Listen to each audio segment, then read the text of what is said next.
నన్నే పూజించు, నన్నే నమ్మి నాకే నమస్కరించు. నమస్కరిస్తూ నా యందే దృష్టిని నిలిపితే నన్ను పొంది తీరుతావు. అంటే అక్కడ ఆత్మనే ధ్యానించాలి, ఆత్మతోనే రమించాలి, ఆత్మలోనే దృష్టిని నిలపాలి. ఆత్మయే ధ్యానమే శరణ్యం. ఆత్మను తెలుసుకుంటానికి ధ్యానమే మార్గము. అహమాత్మా గుడాకేశ సర్వభూతాశయస్థితః అహమాదిశ్చ మధ్యం చ భూతానామంత ఏవ చ. అర్జున, సమస్త ప్రాణులలో ఉండే ఆత్మను నేనే. సకల ప్రాణుల సృష్టి స్థితి లయలు మూడు కూడా నేనే.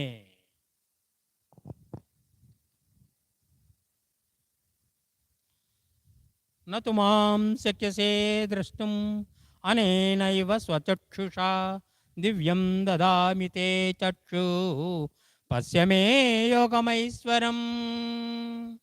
కానీ సామాన్య దృష్టితో నువ్వు నన్ను చూడలేవు గనుక నీకు దివ్య దృష్టిని ప్రసాదిస్తున్నాను.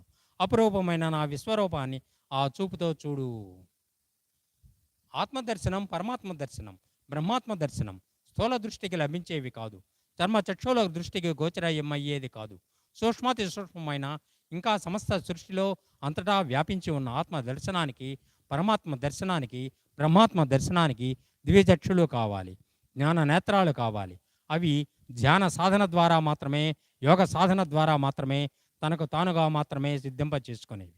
అది అలౌకిక శక్తి, అలౌకిక దృష్టి. ఆ దివ్య దృష్టిని నేను నీకు ప్రసాదిస్తున్నాను అన్నప్పుడు అది ఒక అద్భుతమైన గడియ, ఒక అద్భుతమైన సన్నివేశం. సర్వసాధారణంగా అది జరిగే పని కాదు. అయినా every rule has an exception అన్నట్లుగా ఆ సూత్రాన్ని ఆధారం చేసుకొని ఆ సన్నివేశాన్ని రూపకల్పన చేశారు వేదవ్యాసుల వారు. భక్త్యా త్వనన్యయా శక్య జ్ఞాతుం ద్రష్టుం చ తత్వేన ప్రవేష్టుం చ పరంతప. అర్జున, అన్యమైన భక్తి ఒక్కటే నన్ను తెలుసుకొని చూసి నాలో ప్రవేశించడానికి సాధనం. క్లేశోధికతరస్తేషాం అవ్యక్తాసక్త చేతసాం అవ్యక్తా హి గతిర్దుఃఖం దేహవద్భిరవాప్యతే. సగుణోపాసన కన్నా నిర్గోపాసన అత్యంత క్లిష్టమైంది. దేహాభిమానం కల వాళ్లకు అవ్యక్తమైన నిర్గుణ బ్రహ్మ లభించడం కష్ట సాధ్యం.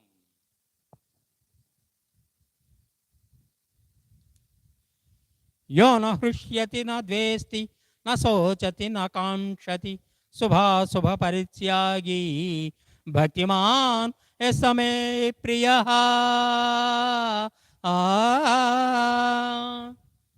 ఎవరు సంతోషానికి, ద్వేషానికి, దుఃఖానికి, ఆశకు, శుభ అశుభాలకు అతీతుడో అటువంటి భక్తుడు నాకు మిక్కిలి ప్రియమైనవాడు.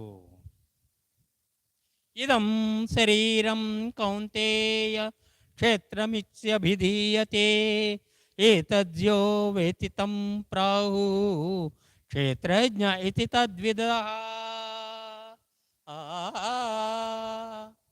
ఓ కుంతీపుత్రుడా, క్షేత్రజ్ఞులను గురించి తెలిసిన వారు ఈ శరీరమే క్షేత్రం అని, దీనిలో వ్యవహరిస్తూ ఉండేవాడు క్షేత్రజ్ఞుడు అని చెబుతారు. క్షేత్రజ్ఞం చాపి మాం విద్ధి సర్వక్షేత్రేషు భారత క్షేత్రజ్ఞయోః జ్ఞానం యత్తజ్ఞానం మతం మమ. అర్జున, అన్ని శరీరాలలోనూ ఉన్న క్షేత్రజ్ఞుడిని నేనే. క్షేత్రజ్ఞులను గురించిన జ్ఞానమే వాస్తవమైన జ్ఞానం. క్షేత్రం అంటే శరీరం, క్షేత్రజ్ఞుడు అంటే ఆత్మ. దేహం క్షేత్రం, దేహి క్షేత్రజ్ఞుడు.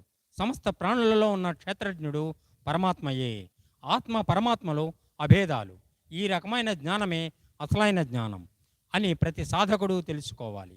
అన్ని శరీరాలలో ఉన్న క్షేత్రజ్ఞుడిని నేనే అంటే సమస్త ప్రాణుల శరీరాలలో ఉన్న జీవాత్మ ఏదైతే ఉందో అది పరమాత్మ కంటే వేరు కాదు అని అర్థం. సత్వం